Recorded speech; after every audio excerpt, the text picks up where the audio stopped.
बिस्मिल्लाहिर्रहमानिर्रहीम। बोलते कालम के साथ मैं आमिर रज़ा खान। और जैसे ही 48 घंटे का अल्टीमेटम दिया है, ईरान ने दोबारा से एक खौफनाक हमला किया है। किस पर? इसराइल पर, और इसराइल की फ़ौजी क़यादत को मार दिया है। ये मेरी स्टोरी नहीं है, टाइम्स ऑफ इंडिया की स्टोरी है। और टाइम्स ऑफ इंडिया ने इस पर मुकम्मल तफसील जारी की है, जिसमें उसने वीडियोज़ के साथ साबित किया है कि ईरान ने गुज़िश्ता रात जब बयान दे रहे थे डोनाल्ड ट्रंप कि 48 घंटे का वक्त है आपके पास कि आप अपने हरमुज़ को खोल दें, ईरान ने मिसाइल और ड्रोन्स की नई जो है एक लहर वो इसराइल पर गिरा दी है। और उसमें ये इस खदशे का इजहार भी किया गया है कि उनकी अहम फ़ौजी क़यादत को हलाक कर दिया गया है। याद करें, डोनाल्ड ट्रंप ने कल रात ही ये बयान भी दिया था कि ईरान में होने वाले हमलों में आला फ़ौजी क़यादत को जो है शहीद कर दिया गया है।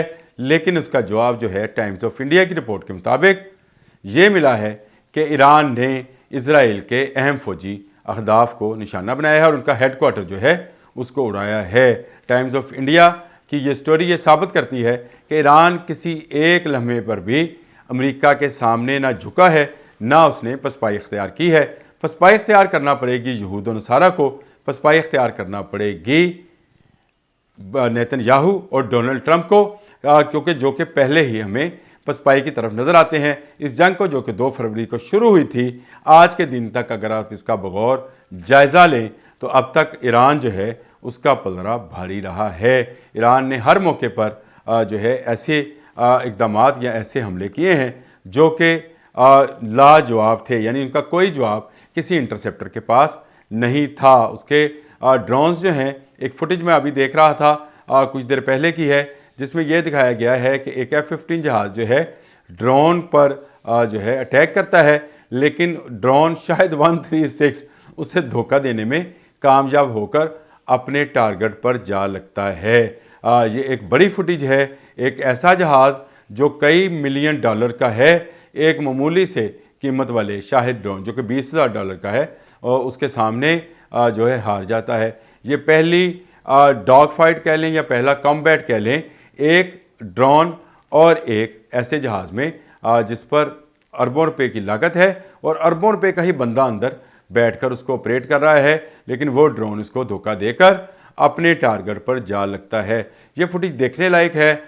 मैं इसको क्या कहूँ, अगर आप उसको सर्च करेंगे तो आपको किसी न किसी वेबसाइट से ये मिल भी सकती है। मैंने देखी है तो आप भी देख लें, लेकिन ये एक हैरत अंगेज़ जो था मंज़र था जो मेरे आंखों के सामने खुला हुआ था। अब इसमें क्या कुछ चीज़ें जो हैं दिखाई जाती हैं और क्या नहीं हैं, ये एक अलग स्टोरी है। लेकिन इसके बावजूद ईरान हर आने वाले दिन के साथ एक नया हमला जो है इसराइल पर कर रहा है, और अब उसने उसके आर्मी हेडक्वार्टर को उड़ा दिया है। बिल्कुल आज की खबर है, ताज़ा खबर आप तक पहुँचा रहा हूँ कि टाइम्स ऑफ इंडिया ने इस बात को रिवील किया है कि हेडक्वार्टर पर होने वाले, डिफेंस हेडक्वार्टर पर होने वाले हमले में बहुत सारे आला फ़ौजी अफसरान यहूदियों के जहन्नम वासिल हुए हैं। वो फ़ौजी अफसरान जिन्होंने ये सारा प्लान किया था कि ईरान पर हमला किया जाए। चंद दिन की बात है, ईरानी अवाम बाहर निकल आएगी और रजीम चेंज हो जाएगी। ना रजीम चेंज हुई, ना ईरानी अवाम बाहर निकली। ईरानी अवाम बाहर निकली उस पायलट की तलाश के लिए जिसको अमेरिका भी तलाश कर रहा था। ईरानी अवाम बाहर निकली बंदूकों से तुम्हारे हेलीकॉप्टर्स को शिकार करने के लिए।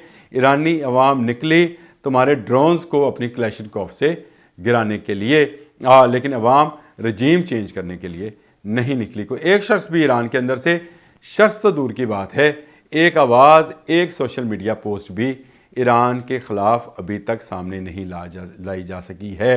हाँ, ईरान से बाहर बैठे अगर कुछ लोग भोंक बोल रहे हैं तो उनकी अलग बात है, लेकिन ये बात जो कि कही जा रही थी कि ईरान में रजीम चेंज होगी, नहीं हुई।